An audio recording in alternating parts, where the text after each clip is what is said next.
Hello friends, हमारे YouTube channel semi classes में आपका स्वागत है। तो आज हम आपके लिए क्लास 9th के पहला चैप्टर कोशिका से कुछ खास टॉपिक को लेकर आपके पास उपस्थित हुए हैं। तो आज जो हम टॉपिक लेकर के आए हैं वो टॉपिक है कोशिका यानी कि सेल। तो आज हम लोग पढ़ेंगे कि सेल क्या है और यह कितने प्रकार का होता है, यानी कि सेल यानी कोशिका के बारे में पूरी जानकारी, जो पहले चैप्टर के लिए काफी महत्वपूर्ण है और इससे परीक्षा में अक्सर प्रश्न अवश्य पूछे जाते हैं। तो चलिए इस टॉपिक को खूब अच्छे ढंग से समझने के लिए अंत तक हमारे वीडियो में जरूर बने रहें, ताकि हम आपको इसके बारे में कुछ खास जानकारी दे सके। तो चलिए हम समझते हैं आज की कोशिका यानी कि सेल क्या है। तो देखिए फ्रेंड्स, सबसे पहले हम देखते हैं कि आज जिस पृथ्वी पर हम रहते हैं उस पृथ्वी पर जीव की उत्पत्ति लगभग 3600 मिलियन वर्ष पहले हुई थी। यहां पर सबसे पहले जब पृथ्वी की उत्पत्ति हुई थी तो उस समय इसका तापमान काफी ज्यादा था, जिसके चलते इस पर जीव का निवास नहीं हो पाया था। लेकिन जैसे जैसे इसका तापमान कम होता गया उसके बाद इस पर जीव की उत्पत्ति शुरू हुई, यानी 3600 मिलियन वर्ष पहले पृथ्वी पर जीव की उत्पत्ति हुई। और जब वो जीव हमारे पृथ्वी पर उपस्थित हुए तो वो एक कोशिकीय के रूप में हुए, और वो ऐसा माना जाता है कि उनकी उत्पत्ति समुद्र में हुई। यानी सबसे पहले पृथ्वी पर एक कोशिकीय जीव हुए और वो भी कहां हुए, तो समुद्र में हुए। तो सवाल उठता है कि जब कोई जीव की उत्पत्ति हुई तो उस समय एक कोशिकीय थे, तो वो जो जीव होते थे वो एक कोशिका से ही मिलकर बने होते थे। लेकिन जैसे जैसे समय बीतता गया इसकी जटिलताएं बढ़ती गई और धीरे धीरे इस पृथ्वी पर बहुकोशिकीय जीवों का निर्माण हो गया। तो इसमें कुछ ऐसे भी जीव थे जो काफी छोटे थे और कुछ जीव काफी बड़े थे। तो इसमें जब कुछ समय आगे बढ़ा तो इसके बारे में पता लगाया गया, तो देखा गया कि चाहे छोटे जीव हो या बड़े जीव हो, ये सभी एक इकाई से मिलकर बने हुए हैं, जिसे हम लोग कोशिका कहते हैं। अगर हम लोग अपनी भाषा में कहना चाहें कि कोशिका क्या है, तो शरीर की सबसे सूक्ष्मतम इकाई को हम लोग कोशिका कहते हैं। और इस कोशिका में जीवन को जीने के लिए जितनी भी चीजें चाहिए वो सारी चीजें इस कोशिका में मौजूद होती हैं। इसलिए कोशिका को जीवन की संरचनात्मक इकाई भी कहते हैं। अब देखिए, हम बोल रहे हैं कि शरीर की सबसे सूक्ष्मतम इकाई को क्या कहते हैं, तो कोशिका कहते हैं। मान लिया जाए कि कोई घर बना है, तो मान लिया जाए जो घर की दीवार है, देखेंगे फ्रेंड्स,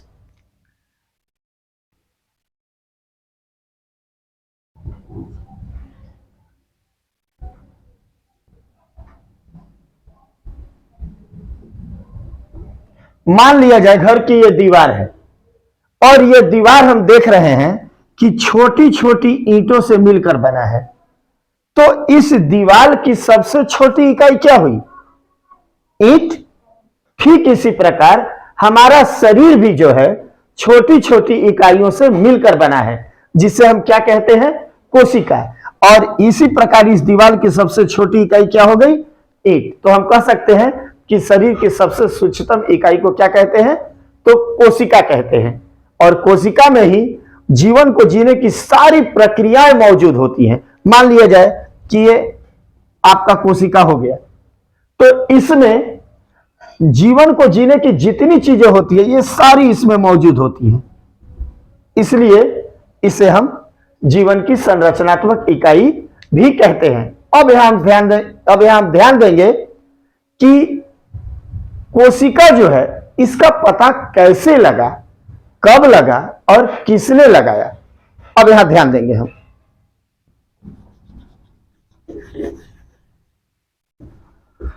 तो चलिए फ्रेंड्स, देखते हैं कि जो हम कोशिका पढ़ रहे हैं तो इसके बारे में सबसे पहले एक वैज्ञानिक जिसे हम रॉबर्ट हुक कहते हैं, एक अंग्रेज वैज्ञानिक थे। रॉबर्ट हुक ने 1665 ईस्वी में कोशिका का पता लगाया, लेकिन कोशिका का पता तभी लगा जब सूक्ष्मदर्शी का निर्माण हुआ, जब सूक्ष्मदर्शी बना। चूंकि कोशिकाएं छोटी होती हैं तो उसे नंगी आंखों से देखा ऐसे नहीं जा सकता, इसलिए जब सूक्ष्मदर्शी का निर्माण हुआ तो ही कोशिका के बारे में पता लगाया। तो सबसे पहले रॉबर्ट हुक ने 1665 ईस्वी में स्वयं एक सूक्ष्मदर्शी का निर्माण किया और निर्माण करके एक पेड़ के कॉर्क को काटा। कॉर्क यानी कि मान लेते हैं कि यह एक पेड़ है, तो पेड़ के एक छोटे से हिस्से को काटा, तो यानी मान लिया जाए कि पेड़ के एक छोटे से हिस्से यानी कि एक कॉर्क को काटा और काटकर स्वयं बने हुए सूक्ष्मदर्शी से जब इनका आकलन किया, जब इसे देखा, तो ध्यान देंगे कि इसमें बहुत सारी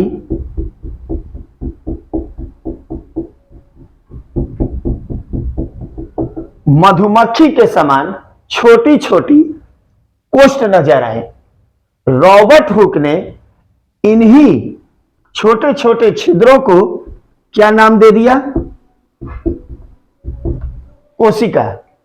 इसे छोटा कमरा भी कहा जाता है, यानी कि जब उन्होंने पेड़ के छोटे से कॉर्क को काटा और उन्हें स्वनिर्मित सूक्ष्मदर्शी से देखा तो उसमें छोटी छोटी कोठरियां नजर आई और उसी कोठरियों को इन्होंने नाम दे दिया कोशिका। लेकिन जैसे जैसे समय बीतता गया, कुछ और वैज्ञानिक आए और इन्होंने, इनमें से कुछ वैज्ञानिक जैसे जैकब मैथियास स्लाइडर ने 1838 में एक पादप कोशिका पर सर्च किया और पादप यानी पेड़ पौधे को सर्च किया, उसके बारे में जानकारी प्राप्त की और उन्होंने बताया कि सभी पादप जो हैं कुछ कोशिकाओं के बने होते हैं। तो चलिए यहां क्लियर हुआ कि पादप कोशिकाओं से मिलकर बने होते हैं। उसके बाद एक वैज्ञानिक जंतु वैज्ञानिक आए, यानी जंतु कोशिका के बारे में उन्होंने पता लगाया और उन्होंने देखा कि जंतु जो है, जितने भी जीवधारी हैं वो भी कुछ कोशिकाओं से मिलकर बने हैं। अब इनका नाम दिया है थियोडोर स्वान, ऐसे हम लोग बोलते हैं स्वान। इन्होंने बताया कि जितने जंतु होते हैं वो भी कुछ कोशिकाओं से मिलकर बने होते हैं। तो स्लाइडन और स्वान दोनों ने मिलकर कोशिका का एक सिद्धांत दिया और उस सिद्धांत के अनुसार इन्होंने बताया कि जितने भी जीवधारी, जितने भी जीव इस पृथ्वी पर रहते हैं वो किसी न किसी कोशिका से मिलकर ही बने होते हैं, चाहे छोटे हो या बड़े हो। तो इस प्रकार कोशिका का पता रॉबर्ट हुक ने 1665 में लगाया और कोशिका का सिद्धांत दो वैज्ञानिक स्लाइडन और स्वान ने दिया और उन्होंने यह बताया कि सभी जीवधारी कोशिका के मिलकर ही बने होते हैं। अब सवाल उठता है कि ये जो कोशिकाएं हैं उनकी आकृति कैसी होती है, लेकिन हम समझेंगे कि जो कोशिकाएं होती हैं वो मानव शरीर में बहुत तरह की कोशिकाएं होती हैं, जिसमें मानव शरीर की सबसे बड़ी कोशिका तंत्रिका कोशिका होती है। ध्यान देंगे फ्रेंड्स कि मानव शरीर की सबसे बड़ी कोशिका क्या हो गई? तंत्रिका कोशिका, जो 90 सेंटीमीटर की होती है। और मानव शरीर की सबसे छोटी कोशिका आरबीसी है, जिसका जो कैसी होती है 8 यूएम की होती है। आरबीसी यानी कि रेड ब्लड सेल यानी लाल रक्त कण, यह शरीर की, मानव शरीर की सबसे छोटी कोशिका होती है। अब सवाल उठता है कि कोशिका की आकृति कैसी होती है। जब कोशिका के बारे में हम लोग इतना जान गए तो हम लोग देखते हैं कि कोशिका की आकृति कैसी होती है। तो फ्रेंड्स, जैसे जैसे कोशिका कोई जीव बढ़ते जाता है तो जैसे उसकी शरीर की बनावट होती है जितना उसकी संरचना बड़ी होती है उसके अनुसार जो है उसकी संख्या भी अलग अलग होती है। यानी संख्या के पहले हम लोग देखेंगे कि जो कोशिका की आकृति होती है वो आधारीय रूप में गोलाकार होती है। यानी कोशिका का आकार कैसा होता है? आधारीय आकार, गोलाकार। लेकिन शरीर में जितनी कोशिकाएं होती हैं सब अपने कार्य के अनुसार अलग अलग आकार की होती हैं, लेकिन ऐसा माना जाता है कि कोशिका की आधारीय आकृति गोल होती है। और यहां देखेंगे कोशिका की संख्या। तो हम अभी बताएं कि जितना मनुष्य के शरीर की जैसी संरचना और बनावट होती है उसके अनुसार कोशिकाओं की संख्या भी अलग अलग होती है। देखिए, सब अगर माना जाए तो एक 80 किलो का जो मनुष्य है, 80 किलो के मनुष्य में शरीर में कोशिकाओं की संख्या होती है 60 इंटू 10 टू द पावर 15। ध्यान देंगे, इतनी कोशिकाएं एक 80 किलो के मनुष्य में होती है। और एक जीव जो शैवाल होता है, पैंडोरिना नामक शैवाल, उसमें मात्र 8 से 32 कोशिकाएं होती हैं। अब तो यह है कि कोशिका की आकृति कैसी होती है, कोशिका की संख्या कितनी होती है और शरीर में सबसे बड़ी और छोटी कोशिकाएं कौन सी होती हैं। लेकिन हम ध्यान देंगे तो अब आप पूछ सकते हैं कि सर ऐसे कोशिका की जो आकार है वो कितना होता है। ज्यादातर माना जाता है फ्रेंड्स कि कोशिकाओं का अधिकतर आकार 6.5 से 2.0 माइक्रोमीटर तक होता है। जनरल सभी कोशिकाओं का आकार इतना होता है, लेकिन कुछ कोशिकाएं जो हैं उनका आकार अलग अलग भी होता है। याद रखेंगे कि सबसे छोटी कोशिका जो होती है वो प्लूरोनियोमोनिया जीव की होती है, जिसका व्यास 0.1 mm तथा शुतुरमुर्ग के अंड कोशिका 15 सेंटीमीटर की होती है। सबसे बड़ी कोशिका शुतुरमुर्ग के अंडे की होती है। अब हम लोग देख लिए कि कोशिका क्या है। शरीर की सबसे सूक्ष्मतम इकाई को क्या कहते हैं? कोशिका कहते हैं। कोशिका का पता 1665 में रॉबर्ट हुक ने लगाया और 1831 में रॉबर्ट ब्राउन ने पादप कोशिका के में केंद्रक का पता लगाया। इस प्रकार हमने यह देखा कि कोशिकाएं क्या हैं, कोशिका की संख्या कितनी होती है और कोशिकाओं की आकृति क्या है। अब सवाल उठता है कि आखिर कोशिकाओं का कार्य क्या है, कोशिकाएं क्या कार्य करती हैं। तो ध्यान देंगे, जो कोशिकाएं हैं वो कोशिकाओं की सुरक्षा प्रदान करती है, एक आकृति देती है और आवश्यक पदार्थों को, शरीर तो कोशिकाओं से मिलकर बना है तो उसमें कुछ आवश्यक विशेष प्रकार के पदार्थ की जरूरत होती है। तो कोशिका का पहला काम कोशिकाओं को, ये बोल सकते हैं हम कि उसे एक निश्चित आकृति देता है और कोशिका के अंदर आवश्यक पदार्थों का आदान प्रदान करता है। यानी कुछ विशेष प्रकार की कोशिकाएं अंदर जाती हैं, पदार्थ अंदर जाते हैं और वहां से निकल करके बाहर आते हैं, लेकिन सभी पदार्थ अंदर और बाहर आ नहीं सकते। तो इस प्रकार फ्रेंड्स हम लोगों ने देखा कि कोशिकाएं क्या है और कोशिका के बारे में पूरी जानकारी। लेकिन अब हम आपको बताते हैं कि कोशिकाएं कितने प्रकार की होती हैं। इससे पहले कि अब हम इसके बारे में आपको बताएं फ्रेंड्स, तब तक आप इसका स्क्रीनशॉट ले लीजिए और अब हम बताते हैं कि कोशिकाएं कितने प्रकार की होती हैं। तो चलिए फ्रेंड्स, आप स्क्रीनशॉट ले लीजिए। चलिए फ्रेंड्स, अब हम देखते हैं कि कोशिकाएं कितने प्रकार की होती हैं। तो कोशिकाएं दो प्रकार की होती हैं। ध्यान देंगे, एक प्रोकैरियोटिक कोशिका और दूसरा यूकैरियोटिक कोशिका। ये दो प्रकार की कोशिकाएं होती हैं। तो हम देखेंगे कि आखिर प्रोकैरियोटिक कोशिका कहते किसको है। तो हम देखेंगे कि मान लिया जाए कि यह एक कोशिका है, तो प्रत्येक कोशिका में लगभग एक केंद्रक और एक केंद्रक झिल्ली होती है और इसके अंदर केंद्रक द्रव्य पाए जाते हैं। तो हम जानेंगे कि वह कोशिका जिसमें ये केंद्रक और ये केंद्रक झिल्ली उपस्थित नहीं होते हैं, ध्यान देंगे, वह कोशिका जिसमें केंद्रक और केंद्रक झिल्ली उपस्थित नहीं होते हैं उसे हम प्रोकैरियोटिक कोशिका कहते हैं। तो आखिर इसके अंदर जो पदार्थ होते हैं, केंद्रक के अंदर जो क्रोमेटिन पदार्थ है वो कहां रहते हैं?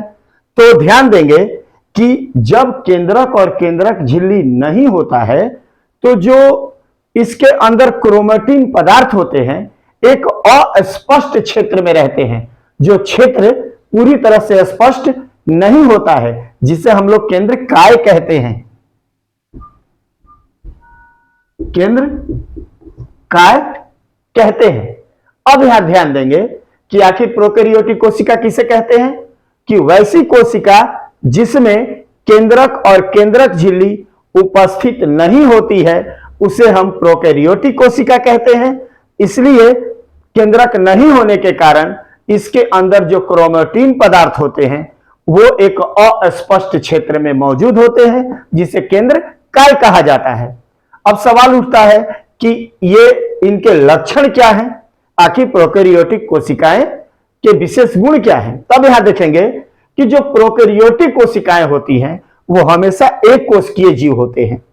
प्रोकैरियोटिक कोशिकाएं हमेशा एक कोशिकीय जीव होते हैं। ये यूकेरियोटिक कोशिकाओं की अपेक्षा छोटे होते हैं। इसमें कोशिका झिल्ली नहीं पाई जाती है। आप बाद वाले वीडियो में हम आपको बताएंगे कि कोशिका झिल्ली किसे कहते हैं। फिलहाल हम लोग देखते हैं कि ये जो कोशिका है तो प्रत्येक कोशिका, ये केंद्रक झिल्ली, तो प्रत्येक कोशिका के बाहर वाली झिल्ली को, बाहरी झिल्ली को हम लोग क्या कहते हैं? कोशिका झिल्ली। तो हम ध्यान देंगे कि इसमें जो है कोशिका झिल्ली ही होते हैं, केंद्रक और केंद्रक झिल्ली नहीं होते हैं। इनमें केंद्रक और केंद्रक झिल्ली नहीं होते हैं और राइबोसोम्स छोटे होते हैं और केवल इसमें एक ही क्रोमोसोम्स पाया जाता है। तो हम समझ गए कि प्रोकैरियोटिक कोशिका किसे कहते हैं? वह कोशिका जिसमें केंद्रक और केंद्रक झिल्ली नहीं होता है उसे हम कहते हैं प्रोकैरियोटिक कोशिका, और ये केवल एक कोशिकीय जीव में होते हैं। दूसरा आता है यूकेरियोटिक कोशिका। तो हम अब समझ सकते हैं ठीक इसके अपोजिट, वह कोशिका जिसमें केंद्रक और केंद्रक झिल्ली दोनों उपस्थित होते हैं उसे हम यूकेरियोटिक कोशिका कहते हैं। अब इसके क्या लक्षण हैं? तो ध्यान देंगे कि इसमें एक कोशिकीय जीव आते थे प्रोकैरियोटिक में, लेकिन इसमें एक कोशिकीय जीव और बहुकोशिकीय जीव दोनों आते हैं। दूसरा, ये बड़े होते हैं। अभी हमने देखा कि प्रोकैरियोटिक कोशिका जो है छोटे होते हैं, लेकिन यूकेरियोटिक कोशिका जो है बड़े होते हैं। इसमें केंद्रक और केंद्रक झिल्ली उपस्थित होती है और इसके राइबोसोम्स बड़े होते हैं। अगर सवाल यह भी पूछता है कि प्रोकैरियोटिक कोशिका और यूकेरियोटिक कोशिका में क्या अंतर है, तो भी आप आसानी से लिख सकते हैं। तो फ्रेंड्स, हमें उम्मीद है कि कोशिका क्या है और कोशिका कितने प्रकार का होता है इसके बारे में आप अच्छे ढंग से समझ गए होंगे। तो अगर वीडियो अच्छी लगी हो तो फ्रेंड्स इसे लाइक और सब्सक्राइब करना ना भूलें और बेल आइकन बटन पर जरूर क्लिक करें ताकि हमारा अगला वीडियो आप तक आसानी से पहुंचे, और कमेंट कर जरूर बताएं कि आपको यह वीडियो कैसा लगा। तो चलिए, तब तक के लिए जय हिंद।